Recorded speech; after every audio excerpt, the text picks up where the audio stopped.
morning. Oh my gosh, we made it. It's Friday. I think it's Friday. I hope it's Friday. Is it Friday? I think it's Friday. I hope so. Because I am excited for Saturday. I'm actually planting some flowers, not actual flowers, but like the bulbs and the roots and stuff. So, you know, get ready for spring. So I'm doing that in the backyard. That's why I was so excited about Saturday, because that's what I'm doing. Also because a friend of mine actually moved to Colombia, and his mother is still here in Los Angeles. And so I said, you know, let me know if you need anything. And I told him that I would be in contact with her. So she doesn't have a car, so I told her, if you need to go anywhere, like the store, Costco, Trader Joe's, just let me know. And so we're going shopping tomorrow. So it'd be nice to hang out with her. So if you're listening, Mister, I'm not going to say your name, but if you're listening, me and your mom, we're hanging out tomorrow. All right. So today I am going to talk about truth, but not just truth. I want to talk about how to identify it. How to identify actual, real, absolute truth. Because there's this, I've said it before, there's this thing where, people are saying, well, it's your own personal truth. Look, there is an absolute truth. And if anyone is ever going to reach the state of perfection, then you're going to have to know what that absolute truth is. You're going to have to know what that benchmark is. Meaning, you're going to have to know what the Creator's benchmark of love and truth is. And the reason why I'm talking about truth today is because if you don't have truth, you don't have love. They are almost one and the same. You cannot have love if there isn't truth. Because if you want love, if you want someone to be loving to you, then you want them to be honest and truthful with you. So this is why I wanted to talk about truth today. And it's fun. It's really fun. I don't know. I love truth. And I think I said that in my last video. Like, I'm just a seeker of truth. So it has nothing to do with my personal truth. I didn't create this stuff. But I found it. I found it. And the reason why I found it is because of my personal desire to have it. Some people want other things. Like, some people want money. Some people want cars and houses and jewelry and all that. This is their desire. And so they find it. It comes to them because this is what they're passionate about. I'm passionate about truth. It has nothing to do with what I create. It has to do with what's actually true. And if it can be proven, then I'm going to hold on to it until there's a bigger truth. And when we're dealing with absolute truth, the thing is, it's not really a bigger truth if you discover some other truth. It's just you find another component, another absolute truth. So it doesn't replace. But the thing about absolute truth is it explains the previous truth. It explains what the lie is. It explains all of it. That's the power of truth. This is why I think it's so important to have. So anyway, yeah, let's talk about truth. Like I said, truth is loving. And so if you believe something and it yields pain, if it yields any kind of pain, then it's not true, according to the Creator's benchmark of what truth is. Since the Creator created everything and created everything in love and created everything in truth, and to work in harmony with love and in harmony with truth, then it can be easily identified if you understand, only if you understand that God is loving, the Creator is loving, and everything that the Creator has created is loving. You have to have that understanding. If you do not have this understanding, if you do not have this belief, then you won't be able to find absolute truth.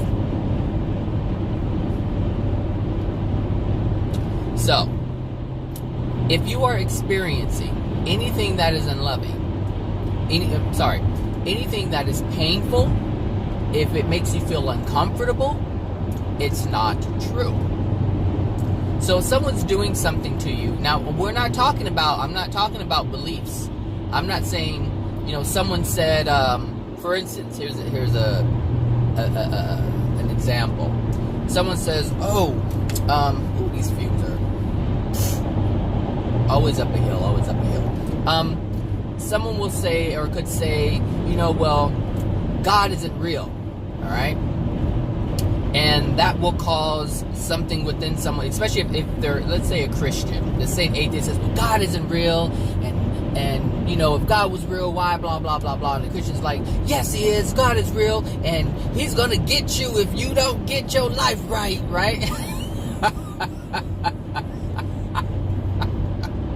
If this is happening, there's a pain that you're feeling within you. However, that is a belief. We're not talking about beliefs. We're talking about if someone is making you feel emotional pain.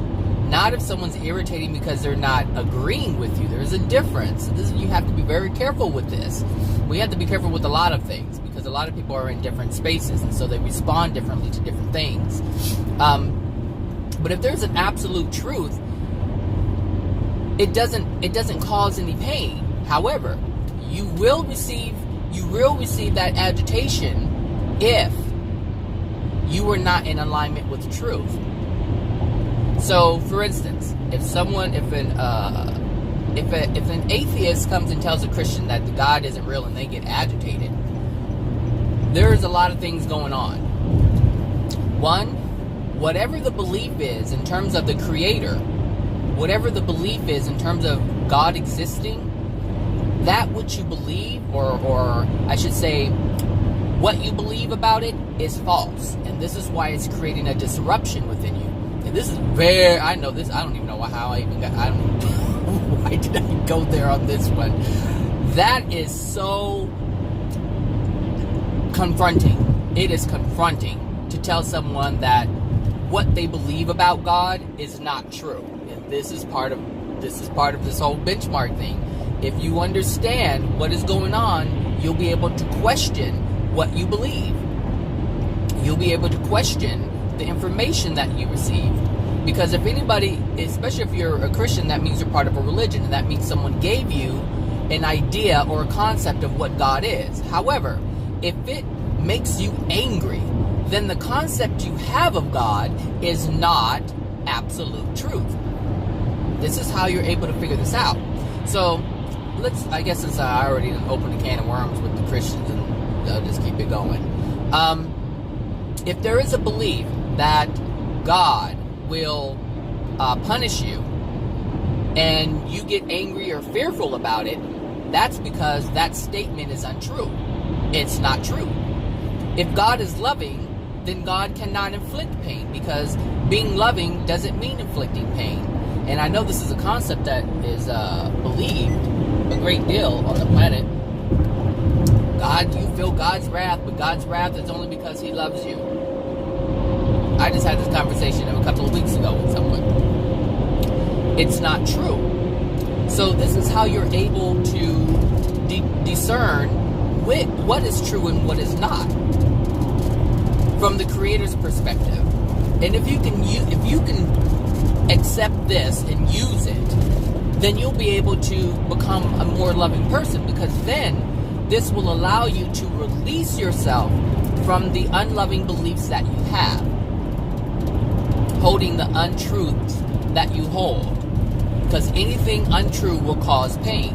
So if you believe that, if you believe that the Creator will punish someone for doing wrong, and you're telling someone God is going to punish you, and they feel afraid and they feel shame for what they've done, then what you're doing is you're inflicting pain upon someone. And so that tells you, or that should tell you, that what you're doing is out of harmony with love. And so the statement that you're making is untrue.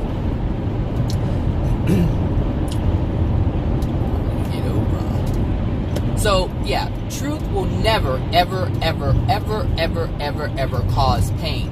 However, the resistance, the rejection of truth will cause you pain, absolutely. Because truth brings a sense of peace.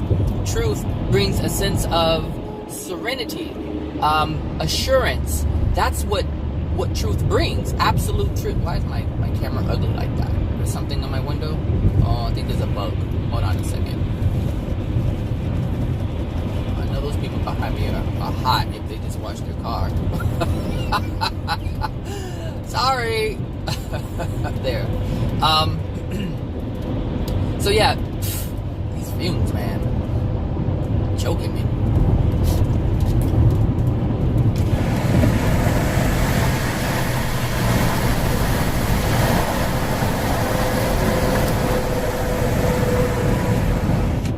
Whew, that's better.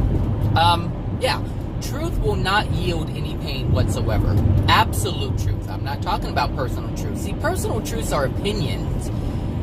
They're not part of God's absolute truth or the Creator's absolute truth. That's not what that is. So if you're experiencing any pain in your life, any pain whatsoever, any discomfort whatsoever, that means that you're holding on to an untruth. Because that's what that does. That's what untruths do. Is they create discomfort.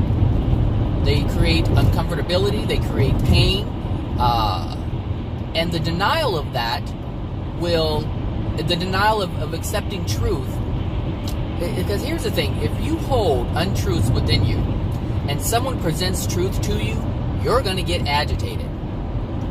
Because someone is saying something and you're looking at it and this is the thing is, on a certain level that what they're saying it makes sense, I should just say. It makes sense. And this is what's frustrating. This is what gets people. They get so angry because whatever it is that they're hearing makes sense. And if it makes sense, then it invalidates whatever they're believing at the time. So this is why it's so important to recognize, what the signs are when truth is presented to you. So if someone, let's just flip it around the other way. If someone says something about you that isn't true, and it's not true, then accepting that into your being is going to be disruptive. Do you understand? However, on a certain level, it is true. On a certain level, it is true. Let's say someone calls you a name. You're a a-hole or a bitch. Let's say someone calls you that. And let's say people have been calling you this throughout your life, okay? And you just know that this is what people tell you. And you're like, whatever, no, I'm not. On a certain level, you have accepted that. Even though that's not what you are, you have accepted that as truth. So what happens is when someone is calling you these names, and someone says, oh yeah, you're a jerk, or you're an a-hole, or you're a bitch, and you get agitated, it's because it's not true. The statement isn't true. But the thing is, you have already let this within you, and so that untruth resides within you, and you don't like that it's there. You don't like the feeling, so you get angry because it's swirling around, and you don't like that. And the thing is, you're not those things. You're a perfect being, but you have accepted this untruth, and this untruth is going to present pain. It's going to present discomfort. It's going to present agitation. And so that's how you're able to identify if something is true or not. And if you really look at it, anytime anybody says anything to anyone, they get all out of sorts. Why? Because they have accepted something that's not true. And when someone tries to tell them about this, or tell them that they are these things, they get agitated. Why? Because it's not true. God's universe is set up for you to identify what is not true. So instead of taking on what people are saying that are the things that they're saying that are unloving, you have to reject it. However, if it causes you pain, listen, pay attention here. If it causes you pain, then you have somewhere along the line accepted that into your soul. Not that it's true, but you have accepted it as truth. You believed it. You believed it in the past, and now when someone presents it to you, you get agitated because you let it inside of your soul. Now, someone can call you something and it not be true, and you not allowed it to be inside your soul, it won't faze you. So if someone says, oh gosh, what's a good one? I don't know.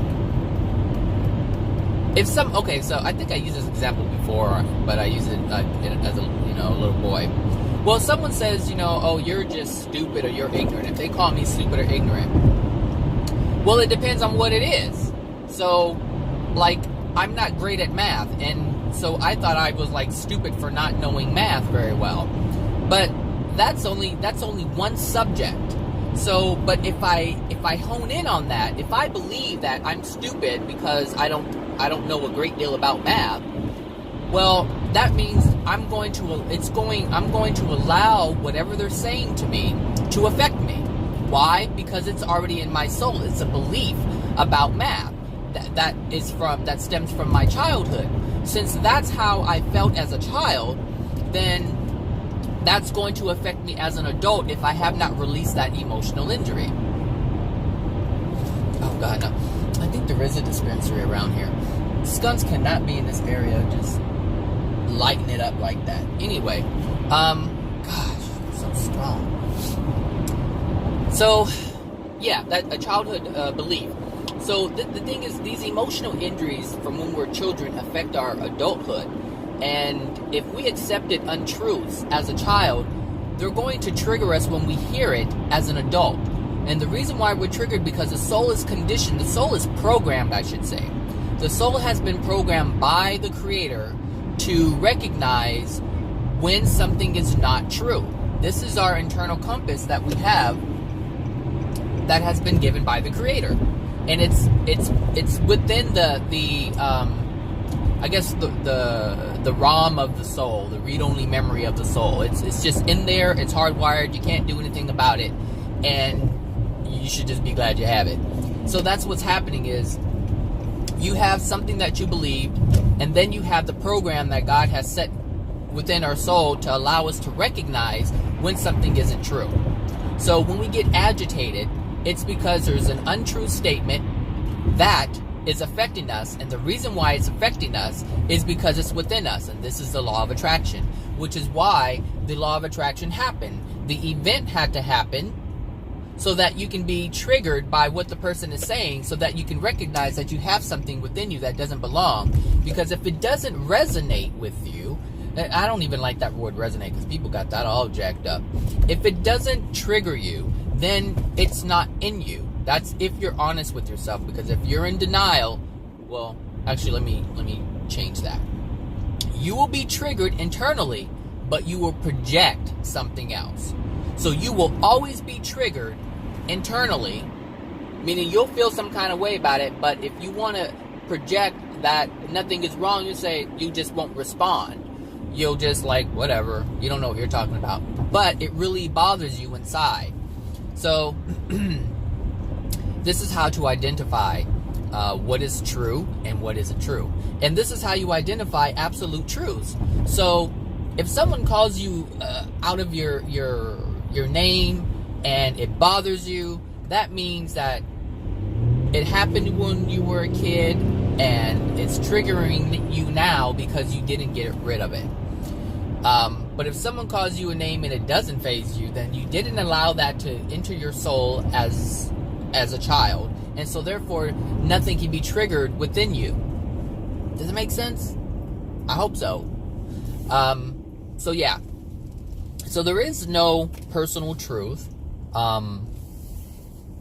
Meaning, I should just say this, because there is a personal truth. In terms of you believing that there's a personal truth. So I'm not going to say there isn't one, because if you believe that there is, then of course you're going to believe that there is, and there's nothing I can do about that. Your belief is your belief. Get over here. Let me get over here. The skies are just so amazing. I really love getting up in the morning and coming to work. So yeah, truth does not produce any pain. If you're experiencing any pain, then what's happening to you shouldn't be happening to you. If you believe that it should be happening to you, or you believe that you are, if you believe that you are, what's the word I'm looking for? Oh, maybe I should have had some coffee. If you believe that you are deserving of the painful treatment that you're receiving, that is untrue. Anything that yields pain is untrue. So if you believe that you're less than, if you believe that you're stupid, if you believe that you're unlovable, and it causes pain, it's not true. If you cause yourself pain, because a lot of people, not a lot, but yeah, a lot of people do, they feel they're not worthy of love. So if they didn't receive love, then they come to this conclusion, a mental, intellectual conclusion, that they must not be worthy of love. And it's painful when they think like that. And so that should tell them that that is not a true statement by God's definition, by the Creator's definition. And it's by that benchmark. If it causes pain, it's not true.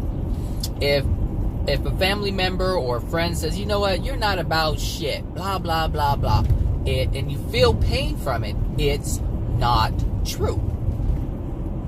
That's how you tell. And see, it's just that easy. I mean, as I'm speaking these words, it's just easy to say. It's easy to understand. And if you pay attention to when it happens, you'll start to see it.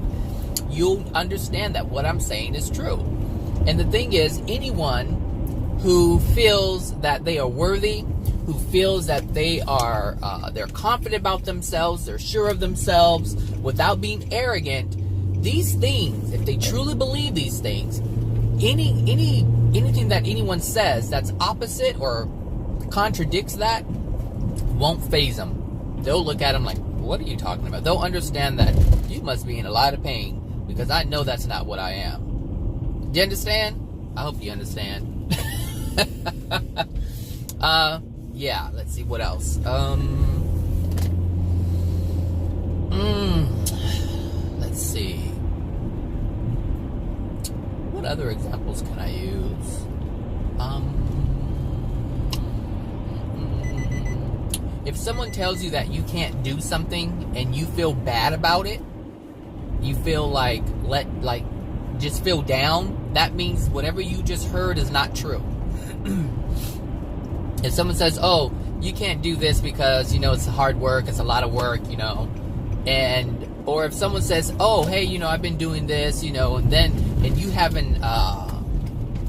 have a desire to do it as well, it sounds fun, it sounds exciting, and then they come back and say, well, yeah, it's a lot of work, it's not easy, and you feel down, and you feel like you can't do it, it's not true. Because you're capable of doing anything. So whatever you have within you is telling you, that means that you have accepted something that already, where you already feel that you can't do certain things. And so that means that there are certain things in your life that you have attempted to do, or someone has told you you can't do. And this happens, like I said, this goes back to your childhood. So how many times, can you remember, if this is you, where your parents or friends said, oh, no, you can't do that, oh, that's hard, you can't do that, because they didn't have faith in you? That means that now you have accepted this belief as truth, but it's not true. And this is why a lot of people are held back, because they have been told that they can't do certain things. They have been told that you're not worthy of this. They have been made to feel and believe that they are not worthy of doing certain things. They have been told and they believe that they're not capable of doing X, Y, Z.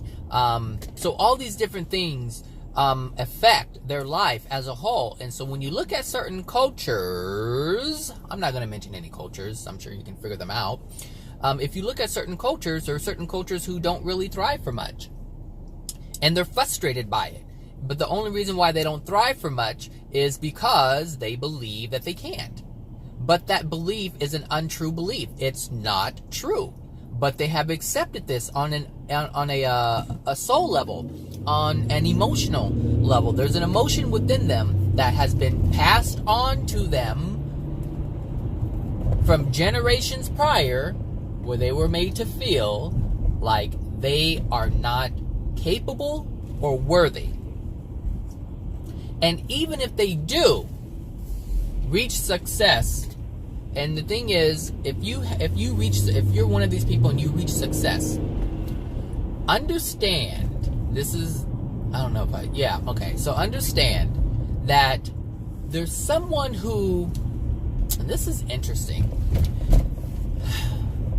there are celebrities who are very wealthy, and it is so interesting. There are celebrities who are extremely wealthy, but they don't feel they are worthy of the wealth. And I don't know if you guys can see it. I'm able to see it. I'm able to see who they are. I can see that they don't feel worthy of the fame. They don't feel worthy of the recognition. They don't feel worthy of the money that they have. But they have it. But they present as if, I made this, but they don't feel worthy of it. Versus other celebrities who, okay, get on over. I'll get over here then too. You do your thing, I do my thing. Where's that?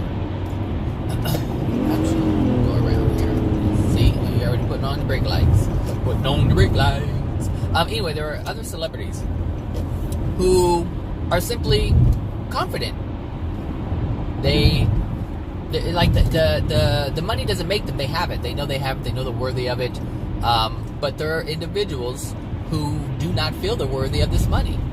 There's a sense of insecurity, but they project hard. Like, I'm worthy of this. You have to get out there and work hard. But understand that there's only a few certain type of celebrities. Only few. And the celebrity is making someone else even more money than what the celebrity is making. So, and this is part of the law of attraction. So if someone feels that they're worthy of something and they feel they don't have to work for it, there's always going to be someone else who feels they have to work for it. And those people who work are going to generate more money. A great deal of money. So, but if you look at these artists, I think you know what I'm talking about. If you look at these artists, you can see the insecurity within these celebrities. You can see it. You can see the ones who feel they're not worthy. I'm not going to try to go that way. I'll get behind you. I do not like getting behind trucks that carry rocks and stuff. Give me a second. Give me a second. Come on, Kia. Come on, Kia. Kia Soul. Alright. So, yeah, there's, if there's a belief that they're not worthy of it, you'll be able to see it. And they'll lose it. They will, just as quick as they got it, will turn around and lose it. That's what happens. That is what happens. Just look. Pay attention to these celebrities who loses everything. So yeah, that means that they have accepted a belief that is untrue. And so if you can't improve your life, that means that you hold untrue beliefs that you're not worthy, you're not capable, you can't do it, no one's going to give you a chance. All of these beliefs. Why? Because you have this sense, this feeling within yourself that you're not worthy on so many different levels.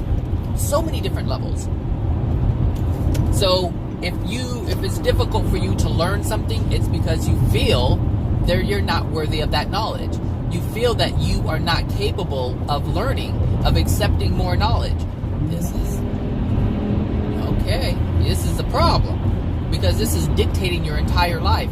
And this is why, like I said, this is why it's so hard for certain groups of people, certain cultures to learn, because of the unloving beliefs that have been either taught or beaten into them. That's what this is about. So you have to be mindful of the things that you accept into your life. You have to be mindful of the things that trigger you. That's one of the biggest things, is be mindful of what triggers you. Like, what annoys you?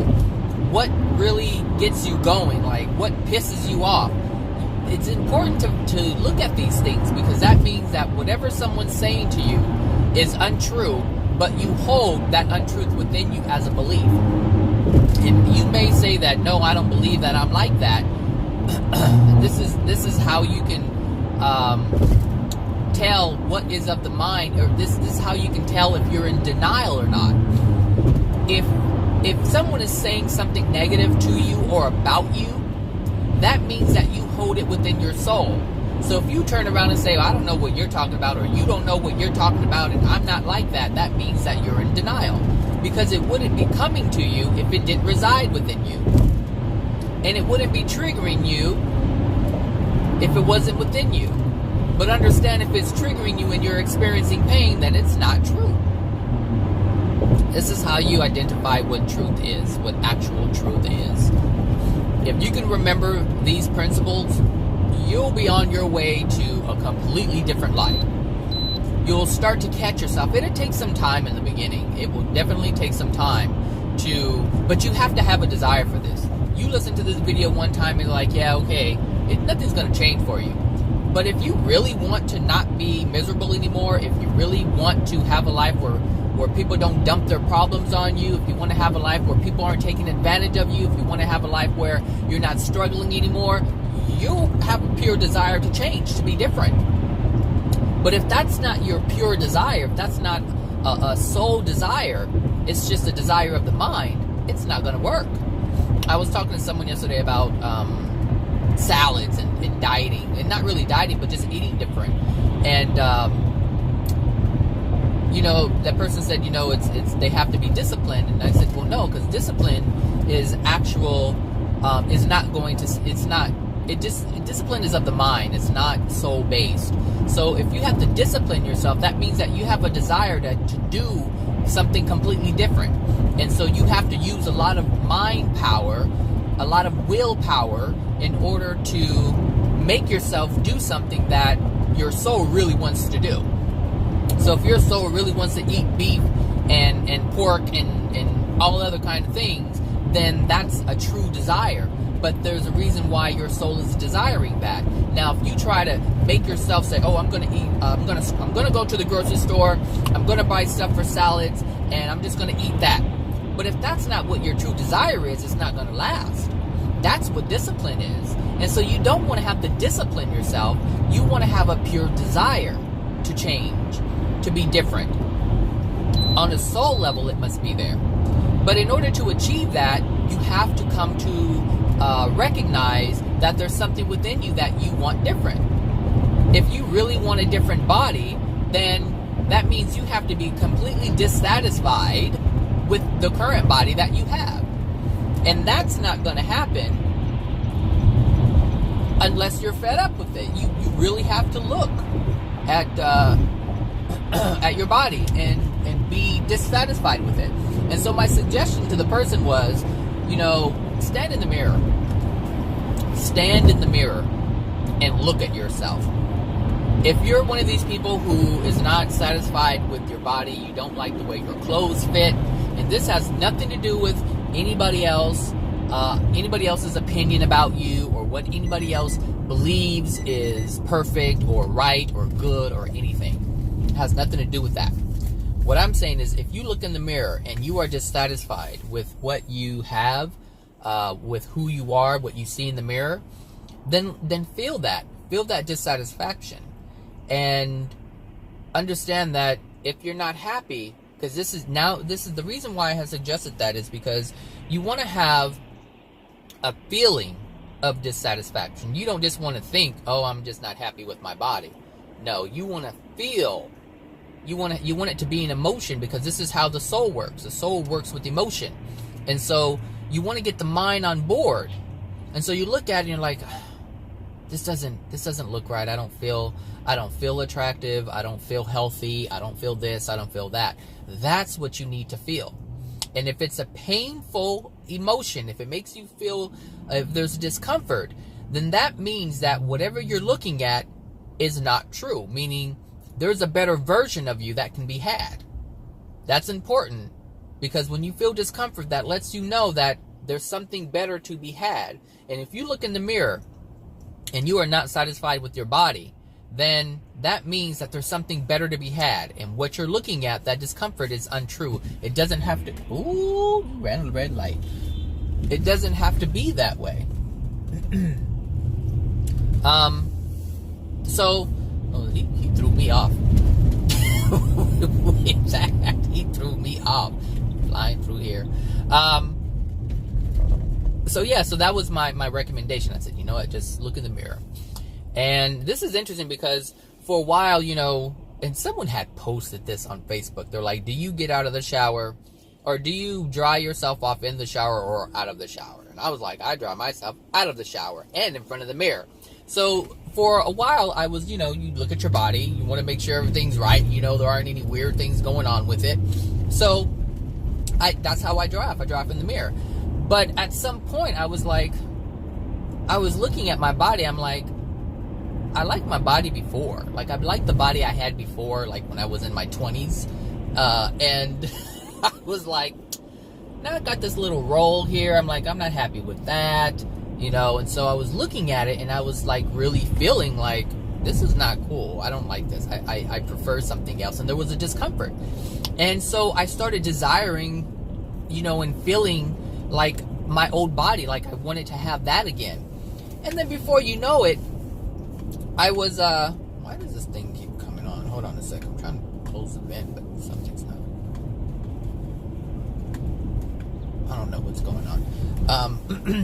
Anyway, I wanted, hold on. I'm trying to close my vent, but it's not working.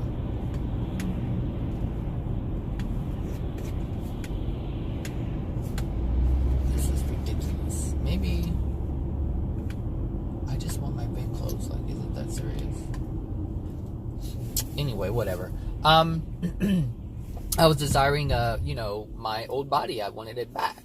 And because that's, I enjoyed having the body that I had when I was in my 20s. And so I was like, well, I'm getting older. And I was like, well, I don't really want to accept the fact that you get old and your body has to change, because I know that your body is able to change. I understand that the cells change and it can transform, you know, a lot. So, you know, I had the belief like it can get back. I'm like, I know it can get back. I desire it to get back. And before I knew it, I was eating salads and soups. It's not something that I put down on the calendar. I said, I'm just going to eat salads and soups. No, I just went to the store one day, and without even thinking about it, I grabbed 5 bags of salad. They were like these pre-packaged, you know, already done salads. And I was like, before I knew it, I was eating miso soup every day. And I actually enjoyed it. I didn't feel like I was being deprived of anything. It just happened. And before I knew it, I swear to you, everything had changed. I'm like, the rolls were gone. I was seeing the muscle again. I was like, I didn't even work out. I did not even work out. And I got this transformation. So I believe in the mirror. I felt like there was a discomfort. There was discomfort. Because I was displeased by what I was seeing. And what are you doing? I'm gonna go over here. I'm gonna pull over just a little bit before I get to my job. I got a couple of minutes. I was dissatisfied. And that's what I mean by discomfort. So if you're dissatisfied with something, that means that whatever it is not true. It doesn't have to be. But if you're happy and comfortable with it, then go. That's the thought that I had was like, I remember being in my 20s. I remember having that body. I remember feeling confident and just happy that of who I was at that time.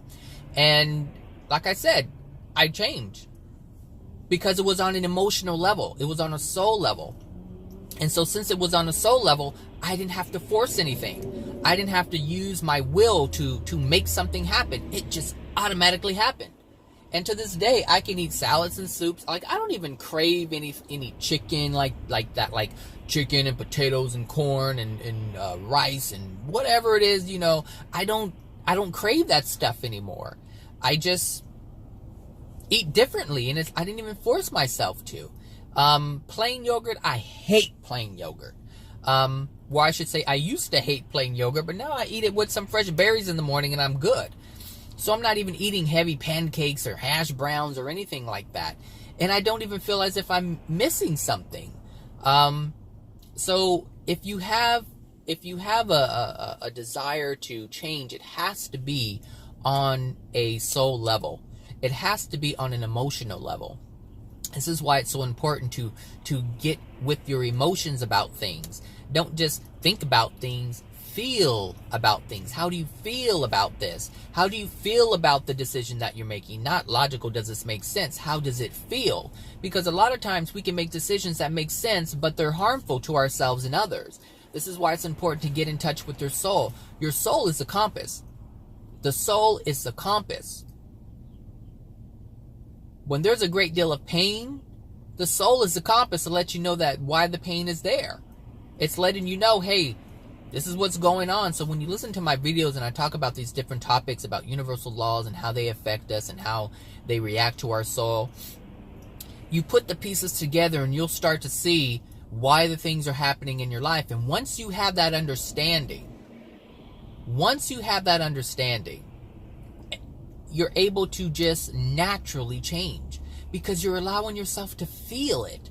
And now you're allowing yourself to acknowledge that, hey, I'm not happy with that. And once you feel you're not happy with it, then it changes automatically. And this is the law of attraction. This is the law of attraction. This is why they say focus on the good feeling thought. Focus on this. They want you to keep doing it so that you believe it and change. But that still doesn't take away the emotional injuries that are within you. But yes, you can use the law of attraction to change your life. But only if the things that are within your soul aren't more powerful and more in abundance than the things you're trying to get or achieve. All right, so that's it. I hope everyone has a wonderful weekend, and I'll talk to you soon. Bye now.